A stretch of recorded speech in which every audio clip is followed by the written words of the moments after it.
Ce que j'aimerais partager ce matin, c'est ce que le Seigneur a déposé sur mon cœur. J'aimerais le faire parce que Dieu me l'a donné de le dire. Le faire avec joie, en sachant que Dieu connaît toutes choses, il connaît les besoins de chacun. J'ai intitulé mon message, ce que le Seigneur a déposé sur mon cœur, « Connaître la personne de Jésus ». Connaître la personne de Jésus. Je sais notre frère Joël Chédru avait écrit un livre, « Jésus, ce célèbre inconnu ».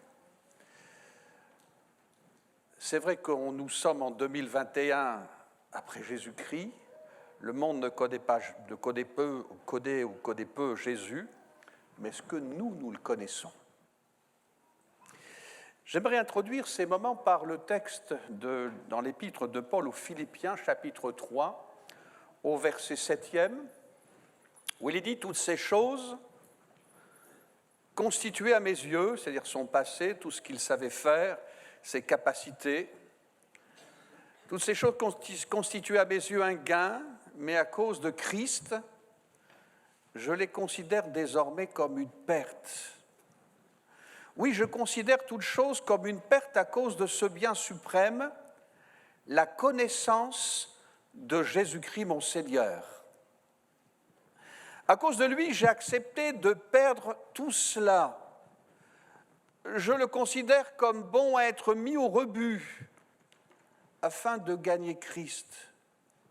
Mon désir est d'être non pas avec une justice que j'aurais moi-même acquise en obéissant à la loi, mais avec la justice qui vient de la foi en Christ et que Dieu accorde à ceux qui croient. C'est ainsi que je pourrai connaître Christ, c'est-à-dire expérimenter la puissance de sa résurrection et avoir part à ses souffrances en devenant semblable à lui jusque dans sa mort, afin de parvenir, quoi qu'il arrive, à la résurrection. Amen. Je crois que nous avons besoin, je veux croire que l'Église a besoin de connaître encore davantage Jésus. Moi-même, je crois que nous-mêmes, nous ne connaissons pas Jésus. Nous essayons de connaître comment vivre avec Jésus, vivre selon Jésus. Nous essayons de savoir ce qu'il faut faire avec la puissance de Dieu. Nous connaissons tous les programmes pour entrer dans la puissance, dans l'autorité, dans la solution à nos problèmes. Mais nous oublions Jésus lui-même. Ce n'est pas tout un programme, c'est bien un programme et il faut qu'on puisse aussi en savoir, mais connaître Jésus lui-même. Nous n'avons quelquefois avec Jésus qu'une relation qui est faible et distante. Nous connaissons un tas de choses sur Dieu, mais connaissons-nous Dieu? Paul, qui connaissait Dieu, a dit lui-même ce qu'il voulait. C'était connaître Dieu. Alors je me pose cette question, je pense que vous vous la posez. Est-ce que l'apôtre Paul ne connaissait-il pas ces choses depuis longtemps? Il les connaissait. De ses yeux, il avait même vu Jésus ressuscité. Et pourtant, des années après, il disait que pour lui, la chose essentielle était de connaître Christ et la puissance de résurrection. Petite anecdote. Permettez-moi cette petite anecdote.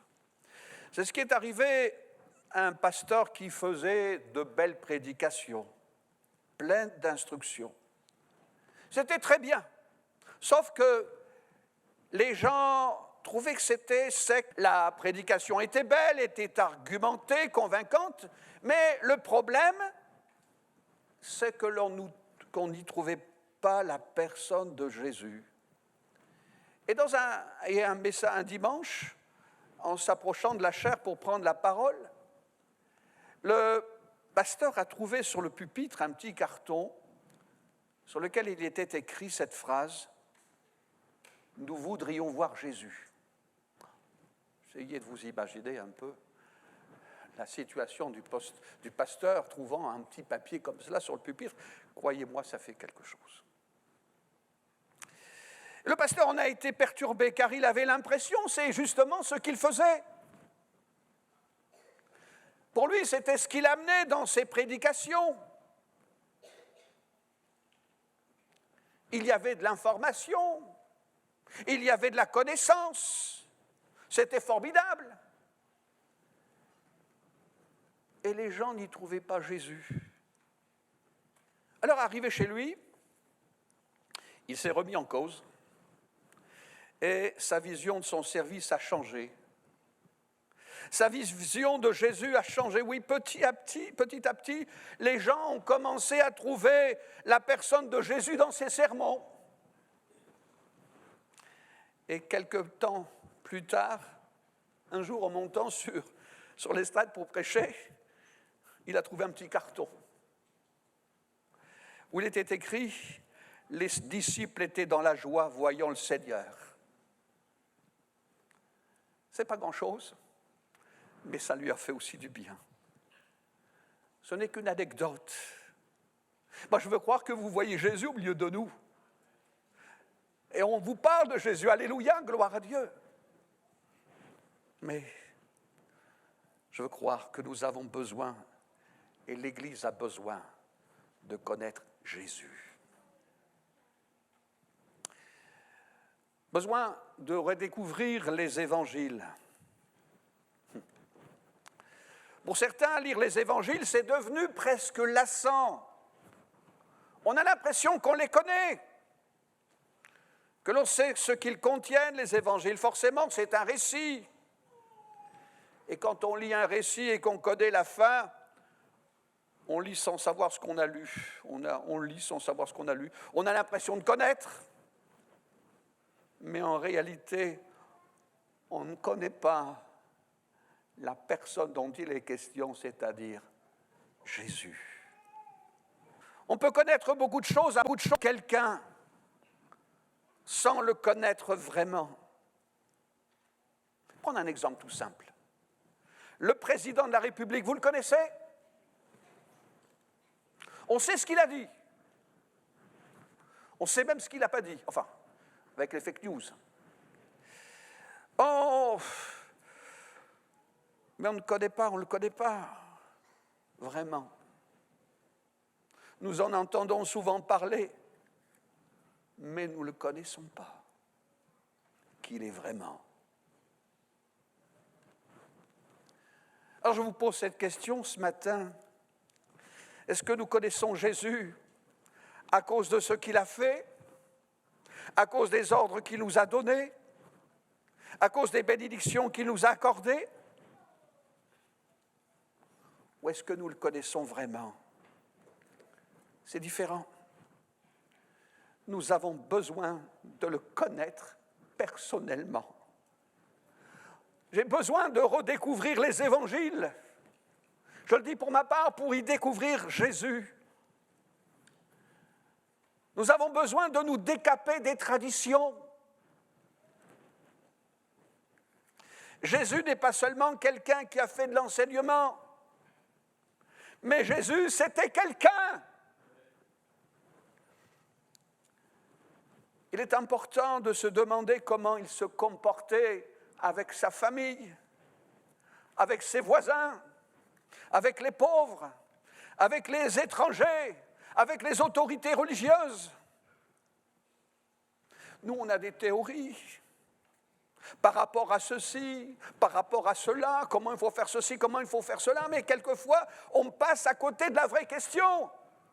Comment lui, Jésus, se comportait par rapport à ceci, ou par rapport à cela? Nos théories sont bonnes, mais le modèle sera toujours Jésus lui-même.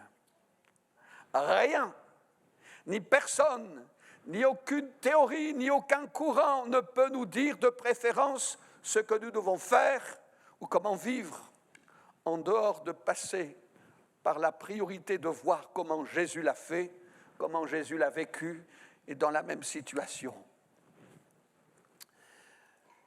Par exemple, sur une question importante d'actualité aujourd'hui, comme nos relations avec les étrangers, vous avez remarqué que en ce moment, c'est un des sujets dans la période de campagne pré-présidentielle, les étrangers. Et là, on a toutes sortes de choses. Et peut-être même nous avons notre pensée là-dessus. En disant, un tel, oui, moi je suis d'accord avec un tel. Il faut. Mais mes amis, du temps de Jésus sur la terre, il y avait autant de problèmes avec les étrangers que nous en avons de nos jours. Peut-être même plus. Regardez les textes quand il parle avec les Juifs, avec les Samaritains ou les étrangers, c'était quelque chose de particulier. Mais si vous relisez les évangiles, là on n'a plus de théorie, on a un modèle qui est tout à fait différent. Et j'aimerais, voilà, c'est pas dire un défi que je vous lance, par rapport à nos prises de position, même par rapport avec nos frères et nos sœurs, ce que nous pensons sur ceci ou cela, imprégnons-nous de la pensée du Seigneur. Comment lui il agissait devant telle et telle situation.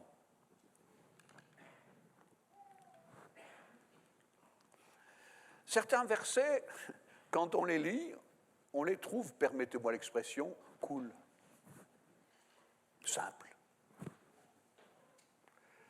Alors que dans le contexte de l'époque, c'était un peu différent. À un moment donné, Jésus dit qu'il voit tous ces gens comme des brebis qui n'ont pas de berger. Jésus est ému de compassion.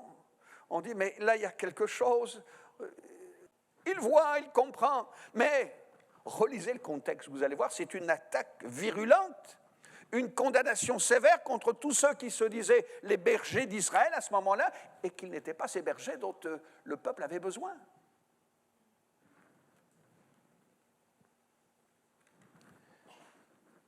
Nous avons besoin de découvrir dans la personne de Jésus son caractère, sa vie, son œuvre, ses pensées, ses motivations. Nous devons découvrir comme il est, jusqu'à ce que nos yeux, nos cœurs, dans nos cœurs nous le voyons vivre. Nous avons besoin que l'Esprit de Dieu nous conduise dans cette révélation.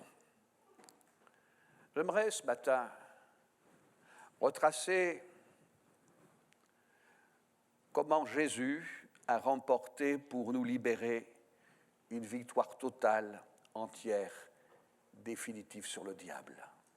C'est un sujet un peu particulier, mais je suis convaincu que vos pasteurs vous ont déjà parlé de cela, mais je crois qu'il y a des choses qu'on a besoin pour connaître véritablement qui est Jésus. Au début, pourquoi Satan a existé, personnellement, je n'en sais rien. Il y a des choses dans la parole de Dieu qui nous dépassent. L'apôtre dira, nous connaissons en partie. Ce n'est pas un problème, là-haut nous saurons tout. Pourquoi Dieu a créé un être angélique merveilleux et comment il s'est complu en lui-même de manière un jour à vouloir devenir Dieu à la place de Dieu. Moi, c'est quelque chose qui me dépasse. Mais tout ce que dit la Bible, c'est ce qui est arrivé. Et qu'ainsi, ce chérubin protecteur est devenu Satan, le chef des démons. Et à partir de ce moment-là, Dieu l'a jeté à terre. Et vous pourrez lire des textes qui concernent Satan dans Ézéchiel 28 et Ésaïe 14. Vous aurez l'origine de toutes ces choses. Mais ce n'est pas là-dessus que je vais m'arrêter. Après cela, Dieu a créé quelque chose de nouveau sur la terre. Il a créé ce jardin merveilleux, le jardin d'Éden, où il y avait la vie. Auparavant, la vie n'existait pas. Satan était dans un jardin minéral, il y avait des pierres précieuses, mais pas la vie. Et tout à coup, Dieu a créé la vie. Des espèces qui se reproduisent espèce par espèce. Des plantes qui se reproduisent d'après leurs propres semences. La vie.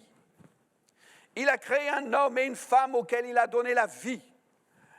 La Bible nous dit qu'il les a créés mâles et femelles et à son image, c'est-à-dire à l'image de Dieu, il les fit hommes et femmes, c'est-à-dire capables de reproduire la vie.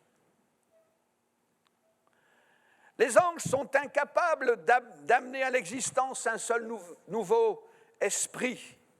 Si, par exemple, il y avait 1 milliard d'anges le jour de la création, il y en a toujours 1 milliard. Mais au moment de la création, il y avait un homme et une femme. Et maintenant, nous sommes environ, j'en sais rien, peut-être vous le savez, entre 6 ou 7 milliards d'individus sur cette terre. Parce que Dieu nous a créés à son image avec cette capacité de prolonger la création. Quand Satan a regardé ces choses sur la terre, il a bien compris que Dieu avait créé dans l'homme quelque chose qui lui était infiniment supérieur. La condition physique de l'homme était une condition de supériorité.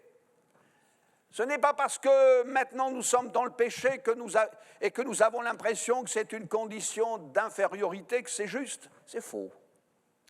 C'est une condition de supériorité, parce que c'est une condition qui prolonge le pouvoir de la création de Dieu. Et Satan, évidemment, en est rempli de haine et de jalousie. De haine, pourquoi ? Parce que c'est l'œuvre de Dieu. Et de jalousie, parce qu'il voyait bien la place que cet homme et cette femme avaient pris dans la pensée et dans le cœur de Dieu, la place que lui avait auparavant. Il n'avait de cesse que de les faire tomber dans la même chute que la sienne, c'est-à-dire l'orgueil. Alors il a commencé à tourner autour d'eux. Au bout de combien de temps le péché est arrivé ? La Bible ne permet pas de faire des suppositions là-dessus. En tout cas, dès qu'il a pu, il est venu tenter l'homme et la femme. Et vous connaissez tous cette histoire. Il y avait un arbre défendu, l'arbre de la connaissance du bien et du mal. Et Satan a montré à la femme que le fruit avait l'air bon. Est-ce que Dieu a vraiment dit cela ? Et Satan reste ambigu, mais cela voulait dire, mais Dieu ne l'a pas dit. Ou cela voulait dire, Dieu n'avait pas le droit de dire cela. Comprenez, c'était une remise en cause. Et il leur dit, si vous en mangez, vous deviendrez vous-même Dieu. Il leur faisait comprendre que ce que Dieu ne voulait pas leur dire, c'est que Dieu avait peur pour son monopole. Il avait peur pour sa place, Dieu. C'est qu'il ne voulait pas partager, qu'il était égoïste. Il voulait être Dieu tout seul. Mais si vous en mangez, vous serez Dieu aussi. Alors quand l'homme et la femme ont pris de ce fruit défendu et en ont mangé, ils sont rentrés dans le principe de l'incrédulité et ils se sont détournés de Dieu. Ce qui fait qu'automatiquement, se détournant de celui qui donne la vie, ils se sont tournés vers la mort. Dieu les avait avertis. Ce n'était même pas un châtiment, c'était une conséquence normale et logique dont Dieu les avait avertis. Si vous mangez, vous mourrez. Ils ne sont pas morts à cet instant-là, mais le principe de la mort est entré en eux. Quand le Seigneur est venu les visiter, bien sûr, l'homme et la femme savaient maintenant qu'ils étaient séparés de Dieu, qu'ils étaient coupés de Dieu. Et Dieu a appelé le serpent et lui a dit un jour, la postérité de la femme t'écrasera la tête. Tu es condamné, mais ce n'est pas moi qui va exécuter la condamnation. Tu as voulu vaincre l'homme, mais c'est l'homme qui te vaincra. Tu t'es attaqué à l'homme, mais c'est l'homme qui te vaincra un jour. C'est un homme issu d'une femme. Un jour, de la postérité d'une femme viendra et t'écrasera la tête. Et Satan savait, parce qu'il sait depuis toujours que ce que Dieu dit, Dieu le fait. Ce que Dieu dit, Dieu le fait. Il n'a jamais eu de doute dans l'issue de cette confrontation. Il n'y a rien d'hypothétique dans tout cela. Satan est vaincu depuis toujours. À l'instant où il s'est rebellé, il a été jeté à terre. Et Satan sait qu'un jour, parmi la postérité de la femme, parmi les générations, un jour, un homme va venir qui aura pour mission de le vaincre, de l'écraser. Alors, il est là, Satan. Il attend. Il est anxieux. Il est angoissé. Dans toutes les générations, chaque fois que se lève quelqu'un qui a l'air d'être un homme de Dieu, un homme appelé, qui semble avoir une puissance, une autorité de la part de Dieu, il ne cherche une chose, d'être sûr que cet homme a péché. Il a péché. Parce que si cet homme pêche, Satan sera sûr qu'il ne pourra aller au ciel parce que Dieu ne peut pas agréer le péché. Alors Satan veille, surveille constamment. Il a vu Abraham, homme de foi, homme extraordinaire, mais malgré tout avait commis des péchés. Il y a eu David, un homme, l'ami de Dieu, quelqu'un d'extraordinaire, mais il a été pécheur. Moïse aussi était pécheur, que tous étaient pécheurs. Mais un jour, il s'est passé dans le ciel quelque chose qu'on pourrait appeler une révolution. Parce que depuis toute l'éternité, Dieu est avec sa parole. Et tout à coup, la parole de Dieu est sortie de Dieu. Elle n'était plus dans le ciel avec Dieu. À quoi Christ ressemblait quand il était non pas l'homme, mais Jésus, mais quand il était la parole de Dieu dans le ciel, je ne sais pas. Mais un jour, il a quitté le ciel. Il est devenu dans le sein de la Vierge Marie cette semence d'homme.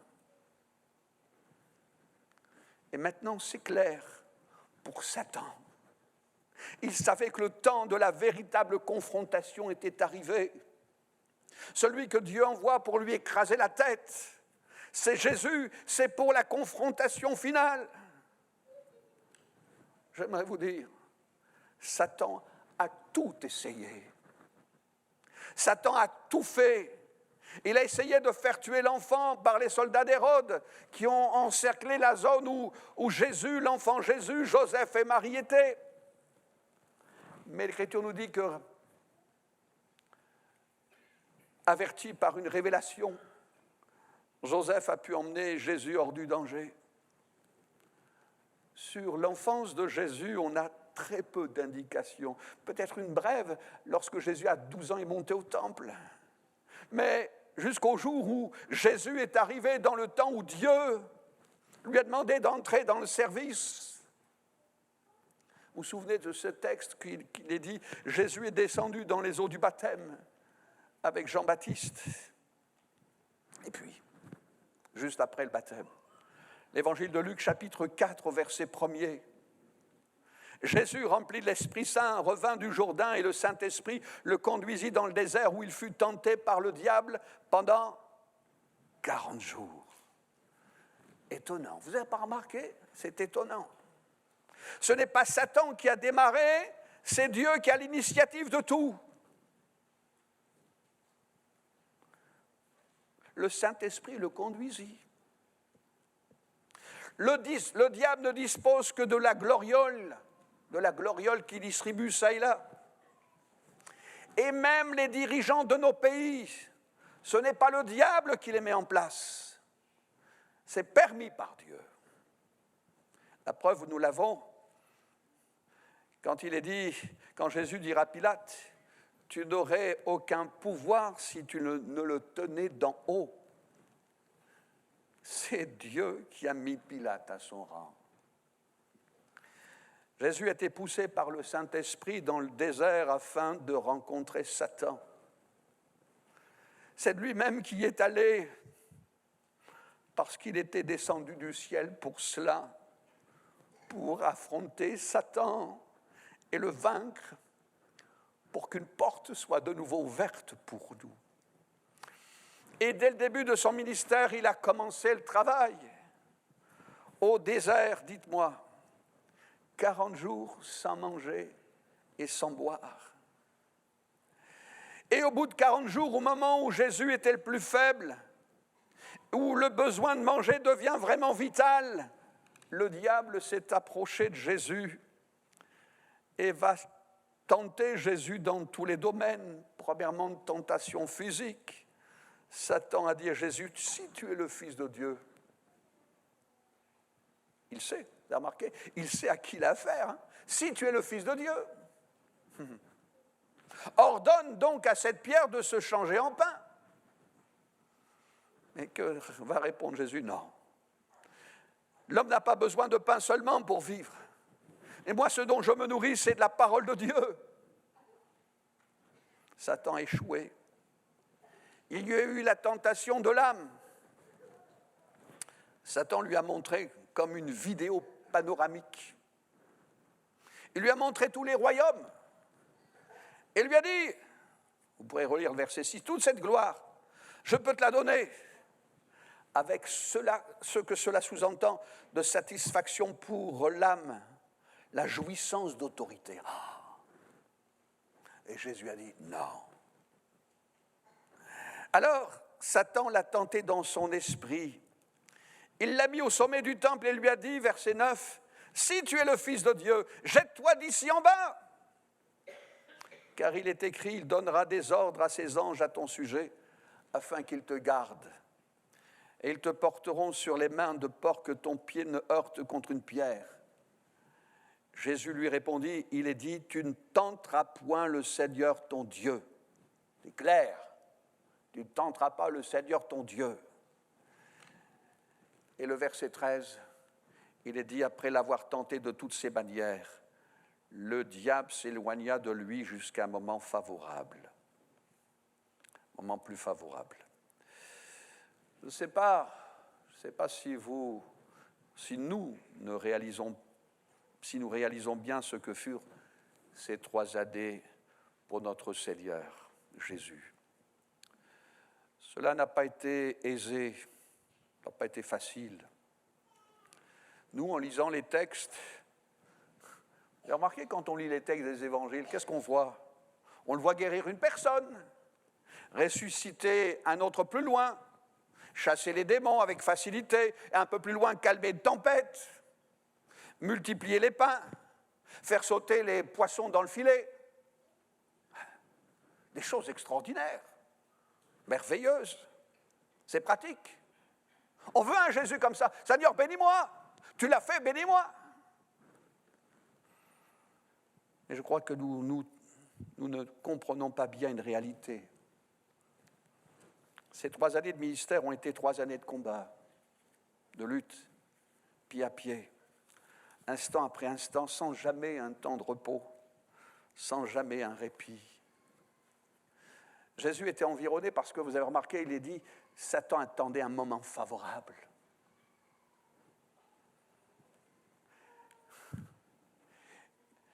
Satan et les principaux chefs démoniaques à chaque instant essayaient de lui tendre un piège. Ils ne lui ont pas laissé une seconde de repos parce que leur sort éternelle se jouait dans ce temps-là. Et puis il y a un verset que vous connaissez bien. J'aimerais qu'on puisse s'y arrêter quelques instants. Je le cite, je n'ai pas noté la référence, mais vous le connaissez. Il est dit dans l'Épître aux Hébreux, Jésus a été tenté en toutes choses. En toutes choses.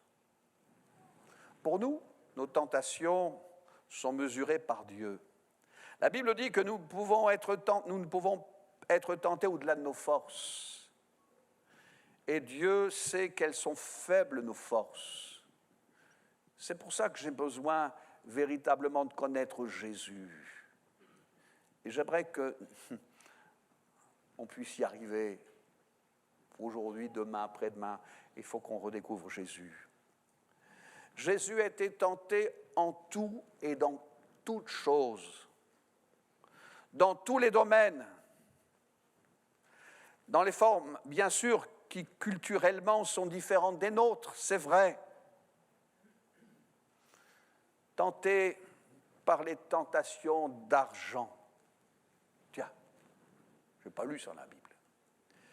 Vous savez, quand il guérissait des malades, quand il ressuscitait des gens, tous ceux qui avaient bénéficié de ces bénédictions avaient de la reconnaissance. Ils mettaient parfois la main à la poche, prêts à donner. Et les prédicateurs vous diront, quand on a prié parfois pour quelqu'un dans une visite, les gens disent, je vous dois combien? On voudrait payer. Et Jésus aurait pu s'enrichir. C'est venu pour guérir. Il y a eu des tentations, certainement. Tenté par la puissance.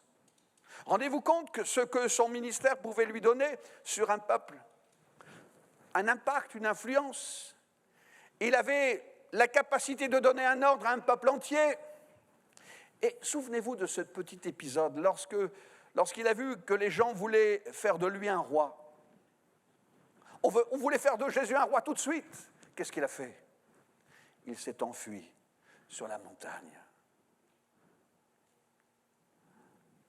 Jésus a été tenté dans le domaine de l'aigreur, du non-pardon, de la rancune.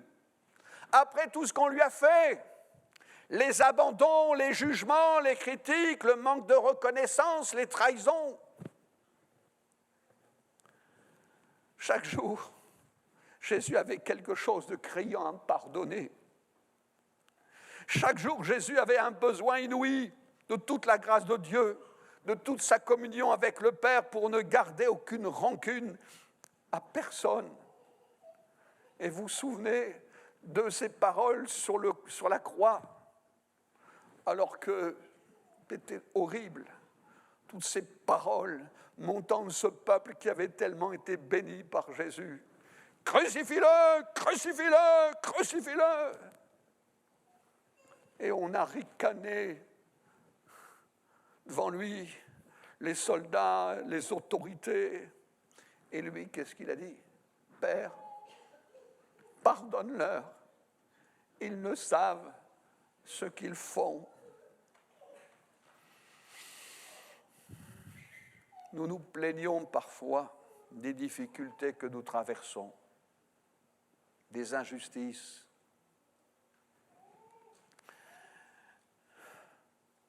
Que nous pouvons rencontrer des tentations. Mais si nous nous rappelions que Jésus les a toutes connues à un degré multiplié par combien? Par 10? Par 100? Là, je vais aborder un sujet, peut-être vous allez dire, mais le pasteur exagère. Mais je vais le dire quand même, pour vous aider. Dans la forme culturelle de son époque, Jésus a été aussi tenté par les femmes. On va dire, mais là, ce n'est pas marqué dans la Bible. Moi, je ne crois pas que Satan l'ait laissé au repos à ce sujet. Il a peut-être mis les plus belles femmes de Judée, les plus intéressantes. Mais parce qu'il est dit, Jésus a été tenté en tout, mais Jésus était parfait. Vous savez, les hommes de Dieu, il faut prier pour les serviteurs de Dieu, l'argent, l'orgueil et les femmes. Mais je sais que le Seigneur en toutes choses était parfait. Parfait en toutes choses. Mais regardez, Satan, voyez que jour après jour, malgré son acharnement, Jésus n'a pas commis de péché. Tout cela est allé jusqu'au mont Golgotha. Et ce n'est pas Satan qui a conduit Jésus à la croix, mais c'est Jésus qui est allé à la croix quand lui, Jésus l'a décidé. Jésus a été arrêté quand lui, Jésus, a su qu'il était juste qu'il soit arrêté.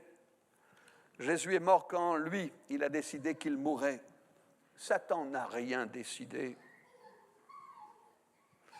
Ce qui a amené Jésus sur la croix, ce n'est pas l'ingratitude du peuple, ce n'est pas la cruauté de Pilate, ce n'est pas la méchanceté de ses bourreaux, c'est la volonté de Dieu. Jésus est allé à la croix parce qu'il était venu pour remplir une mission. Et il était descendu du ciel pour aller sur la croix. Il y est allé au moment où Dieu, dans son plan, dans son programme, dans dans le temps où son Père lui a montré. Mais quand Jésus était sur la croix, vous savez que là encore, les tentations étaient fortes. Il faut se souvenir qu'à chaque instant, il aurait pu en redescendre. Permettez-moi de vous dire, mais ce ne sont pas les 3 clous qui le retenaient sur le bois. Mais qu'est-ce qui l'a retenu sur le bois? Vous savez? C'est son amour pour nous. Pourquoi, tout à l'heure, quand nous avons pris ce repas, il faut que nous rappelions toujours, Seigneur, quel amour pour nous. C'était ce qui l'a retenu sur la croix, c'était sa volonté de nous sauver, nous qui étions perdus. Alléluia. À chaque instant, il avait la capacité de descendre de la croix, de guérir ses blessures, de pulvériser ses adversaires. Et pourtant, il décida de rester sur la croix. Pouvons-nous imaginer l'atrocité des douleurs qu'il vivait à ce moment-là? Même étant coupé de Dieu parce qu'il était fait pécher pour nous, il est parlé de celui dont on détourne le regard. Jésus a vécu cette souffrance cruelle. Étant assommé de souffrance, il a dit, mais Père, pourquoi Père m'as-tu abandonné? Ce n'est pas un doute, c'est la réalité. Il était réellement coupé de Dieu pour que nous ne soyons plus coupés de Dieu, pour que nous puissions retrouver le chemin de la communion avec notre Créateur. À chaque instant, Satan voyait que Jésus était en train de mourir. Satan ne pouvait pas comprendre à l'avance tout le plan éternel de la rédemption. Ce qu'il voyait, c'est que l'homme Jésus, fils de Dieu, était en train de mourir sans avoir commis un seul péché. Alors, lorsque ceux qui étaient autour de la croix, par dérision, se sont mis à crier « Descends de la croix! Descends de la croix !» Ils lui ont lancé un défi. J'ai l'impression que Satan criait au travers de leur bouche. Il était angoissé. Il savait qu'il avait perdu si Jésus allait jusqu'au bout, qu'on allait lui écraser la tête.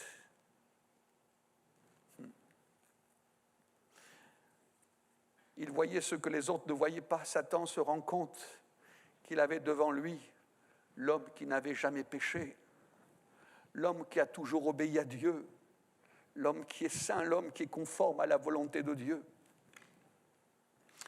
Et Jésus restait sur la croix jusqu'à ce qu'il ait prononcé ces paroles. Tout est accompli. Tout est accompli. Tout ce pourquoi j'étais venu est accompli. Le péché est expié. Puis Jésus a dit, Père, entre tes mains, je remets mon esprit. Et là, il est mort. Personne n'a pris sa vie. Jésus a donné sa vie. Et quand il a donné sa vie, au moment où il meurt, évidemment, autour du calvaire, pour ses disciples, pour ceux qui étaient là, c'était le désastre, c'était la fin de leurs espoirs, et on s'en rend compte quand on lit les récits des disciples sur le chemin d'Emmaüs, ils étaient désespérés. Mais ce que personne ne voyait, c'est ce qui se passait dans le monde invisible. S'ils avaient pu voir dans le monde invisible, ils auraient pu voir quelque chose de tout à fait différent. Ils auraient vu qu'au pied de la croix, entre le bois de la croix et le pied percé de Jésus, entre les deux, il y avait maintenant la tête écrasée du serpent.